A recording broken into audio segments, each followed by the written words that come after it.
Okay, so this next part we gotta go up is steep and bouncy, okay? You ready?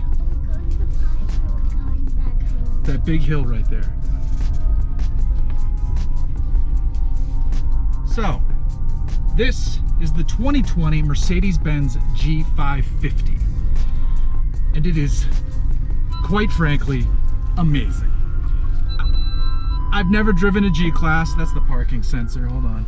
Let's turn that off, because it's going to freak out on this next bit. Oh, it's searching for a parking space. That's what I want. So, I could turn on locking diffs, but I'm going to try to do this without doing that. This is a section at the top of the Maple Springs Trail up by these radio dishes. And normally you see a lot of Jeeps in here, dirt bikes and stuff like that. I'm taking a $150,000 Mercedes. So I wanted to see what it could do. You hear about the legendary G-Class, which has been doing amazing stuff for decades, but in the last 20 years maybe, it's become an icon of the elite. And I feel like it's now handcuffed into a life of luxury that it doesn't necessarily need to be stuck there. So, and what I've found out today is that is very much the case. This thing is incredible off-road.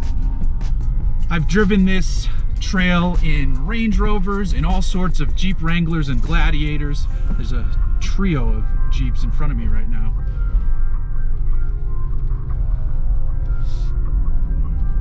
Give them a wave. Very nice trucks, boys. There's an FJ Cruiser over there as well. So this is basically the top of the hill. There's a lower section of four corners. You can continue this out to the divide road that cuts across Ortega Highway as well. But on the way up, I said I've driven this in a bunch of different vehicles. Let me grab a gear actually, so I'm not letting the brakes do all the work here. This was easily the most effortless, comfortable ride up the trail I've ever had. In fact, on the way up, Sloan back there fell asleep. She took a nap. That's how comfortable it was. And I was still listening to her music because what are you gonna do? The Zombies theme song is the order of the day these days. So, effortless. Automatic mode. I kept it in sport mode because I was looking for an off-road mode, and there's a desert mode, but it wouldn't let me access that. I have to dive into that a bit more. But it just, so I said, screw it. I put it in sport mode so that it would keep auto start stop off. It would keep the exhaust a little shoutier because this has a sport exhaust. I'm used to getting into luxury off-roaders that you need to put it into an off-road mode, let some air suspension rise up, and then it's ready to go. This thing is just ready to go. It detected what I was doing. I saw a high range indicator on the graph. I saw a high range indicated on the screen in front of me here, and it is a beautiful two-piece, looks like one-piece screen that's like widescreen. Lovely.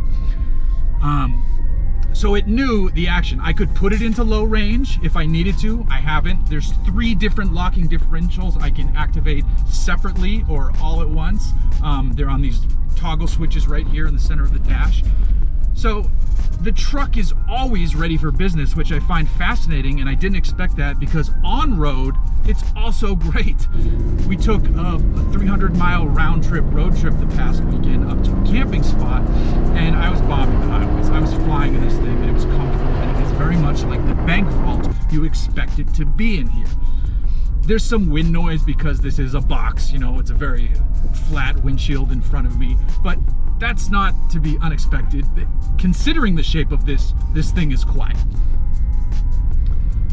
And I specifically asked for the G550, not the AMG version, not the monster version of this, because I know that would be wearing 22-inch wheels with low profile tires. It has that silly side exit exhaust that definitely is going to get bashed on some bumps. If you take it off road, you're going to mangle that thing up. This doesn't have that side exit exhaust. This has 20-inch wheels, which are still big, but at least we have 50 series tires, so there's some sidewall there. Not a ton. I would spec this with more were I ever to buy one. Not spec it, I'd have to go aftermarket, I'm sure. I don't know what the smallest size wheel you can run, because you do have to clear good sized brakes, so you got to keep that in mind. But imagine one of these on KO2s or Falcon, what is it, Wild Peaks, or Toyo Open Countries, or any good off-road tire. This is wearing Pirelli Scorpions. No, what are they? Pirelli, not Scorpions. I gotta double check that. This is wearing Pirellis, which aren't known for their off-road prowess. However, this thing has had no problems. This is a mountain goat in a Gucci tracksuit. It's wildly comfortable inside. This one is uprated with Mercedes' new G manufacture program, which lets you add some extra customization to the outside and the inside. And this one specifically has this gorgeous dark blue leather seating. You can see it on the inside of the rear door as well. It looks pretty awesome without being over the top, though I'm sure you can get over the top with the program. The silver paint on the outside is fairly standard Mercedes, but it is, it's good silver Mercedes paint, and it works for this brand. Now, under the hood, I said this is not the AMG, this is the G550, so that naming convention no longer makes sense for Mercedes. It is a 4-liter twin turbocharged V8, so a great engine with forced induction, and it makes 416 horsepower and 450 pound-feet of torque, and it is backed up by a 9-speed automatic gearbox, which left to its own devices works quite fine. When you need to get a little bit more grunt and passing power on the highway, you can easily grab a paddle, click it down 2 gears, and zip. This thing hauls ass. Excuse me, sorry. I can only imagine how much more mental the AMG version is. That one starts $25,000 higher than this one. Starting price of one of these is 130 grand, which is a ton of money, but you are getting, I mean, it's become a luxurious icon that is still insanely capable off-road. This one, as tested, because it's G manufacture, is just over 150. I think it's like 151, 152. That G manufacture, those goodies, that's like 13 grand in options right there. And I'll list them in the spec sheet later on when I cut this together for you. But disregard the price.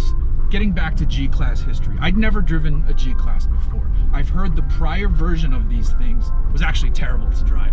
A friend's father bought one, and I told him, having never driven one, just hearing the criticism, and he was his dad, so he was an older guy. I said, he's gonna hate it. 2 weeks later, he sold it, he got rid of it.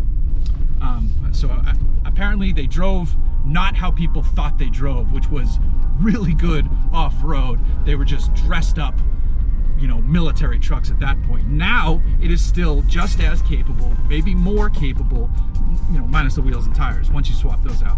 But I have it here, and it's apparently so much better to drive. And I've had zero issues driving this thing. Again, bombing up the 5 freeway, actually we're on the 101, excuse me, bombing up the 101 freeway towards Buellton, just whip it in this comfortably. Its on-road manners are excellent, which normally means its off-road manners are going to suffer a bit. Normally there's a trade-off there. There's no trade-off. This thing is so good. This is probably the worst section of the trail in terms of just steady bumpiness, and it's still even comfortable. It's crazy. No Jeep Rubicon or Gladiator, no Range Rover that I've driven up here, not my Montero, which you wouldn't expect that to be, though it does have the upgraded Fox shocks and an unlockable bouncy seat on the driver's side. So that thing is super comfortable up here. Nothing can touch this. I'm blown away by how comfortable this thing has been on this drive up this trail. Sound like a pig squealing. Hopefully I just didn't trail pinstripe the roof of this. Whoops. We'll check that out later. So, it's remarkable. It is truly a remarkable machine. Everything that's been lauded on it over the decades, I get it. And this isn't like a crazy hard trail. That one section that we started out on, climbing out past the radar radio station, that actually has some pretty big bumps and dips in it, and most people stop at the top and don't ride all the way down. This was fine. Again, I didn't have to use any of the differentials. I wasn't in low range. I just kept the 9-speed in automatic. I wasn't on the paddles then, and it just went. I even had traction control off, so it wasn't stopping me. That's the weird thing. I had to turn traction control off on the way up because there were a few moments where there were some weird traction control interventions where you just felt it pull power back, and I'm just assuming that's because of nice Jeep. I'm assuming that's because there's so much horsepower and torque available that it thinks if you're gonna like give it some gas here, there's gonna be wheel slip, and it's just mitigating that ahead of you. So you turn that off and that goes away. And it only did it like 3 or 4 times on the way up. So really not a big deal. Back to the luxury side. This has, you know, full Burmeister sound system that sounds excellent. Like I said, these seats are comfortable. The sounds of the doors are legendary. When you shut the door, you have to use force, and it closes out the outside world, and as it shuts, it's just this solid ka-chunk that is amazing. I'm going to pause here so I can cut to shutting the door. See? It's wild. And when you do the door locks, they sound like a rifle slotting into position. I wonder if I can do that real quick. Did you hear that? It'll go when I start going. Gotta put it in drive though. Boom. I hope that picked it up because it's just a... This feels like you're driving... Let me back up a second. Anytime I've driven a Range Rover, it makes you feel good in this weird way. I'm talking about the full-size King Daddy Range Rover. You feel like, oh, I've done something right in life to be seated in the driver's seat of this vehicle right now. It's a solid, well-built, don't laugh, well-built machine that looks stunning and can go anywhere. This crushes that. and I'm saying that as a Land Rover lover. I love Land Rovers. I'm dying to drive the new Defender. I want to own a Defender 130 someday. But this absolutely destroys any Land Rover driving experience I've had. It's crazy. It feels like you're driving something that was forged from one solid block of something heavy and purposeful. This is like a chunk of titanium with a V8 engine and off-road capability. Excellent off-road capability. What, kiddo? What were you saying? You can say it. What do you have to say about this Mercedes? What do you think this Mercedes looks like? What did you say to me? No, you said it looks like something. Are you getting all shy now? You remember when you looked at the truck, you said it looks like Daddy's what? What? The Mitsubishi, yes, it does look like the Mitsubishi, but it is a, that's right, probably can't hear her, she did say Mercedes, and she did say Mitsubishi. I absolutely adore this thing. I've said it in a few reviews recently. It's very rare where I'm remiss or sad or reticent to give a vehicle back. They all go back, and usually at the end of the week I'm like, fine, on to the next one. I was bummed to give the Taycan back, the Porsche Taycan. That video will be coming out soon if it hasn't already come out. No, that one was fine. The GT500, I was okay giving that one back. That thing was cool, but yeah, I was fine giving it back. So the Porsche Taycan, didn't want to give that one back, and that was just the 4S. Just. This one, I'm absolutely sad to give back. It is just so good.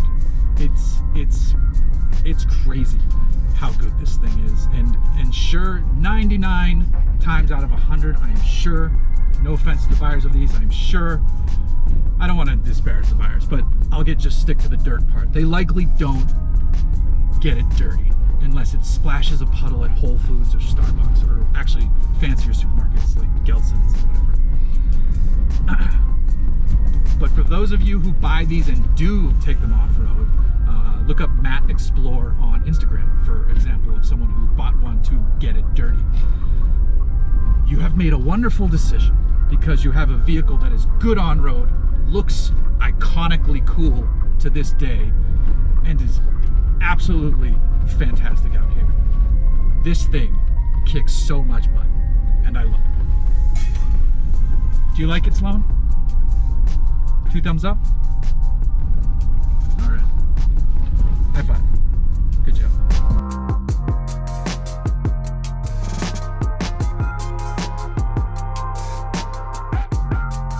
Ready to go?